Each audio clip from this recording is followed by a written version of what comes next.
કોળી સમાજ જય વેલનાથ જય માનદાતા આજે સુરેન્દ્રનગર લોકસભાના સંદર્ભે ધંધુકા ખાતે તળપદા કોળી સમાજ અને કુવાડિયા કોળી સમાજના નામે જે ગેરરીતિ ફેલાવતા હતા એના માટે અમે સમસ્ત કોળી સમાજની એક બેઠક રાખી, ચિંતન શિબિર રાખી.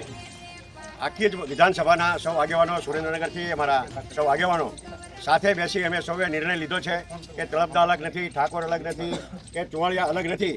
અમે બધા જ એક છીએ અને એક થઈને રહેવાના છીએ.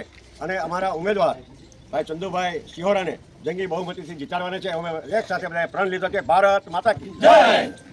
રાજ્યની અંદર કોઈ પણ જગ્યાએ જો આવું કોઈ વાતાવરણ પેદા કરતા હોય તો ચોક્કસ અમને જણાવજો. અમે આગેવાનો ત્યાં જઈને પણ આ વાતાવરણને જે દોડી રહ્યા છે એ વાતાવરણ દોડાવવા નહીં દઈએ. ભારત માતા કી જય.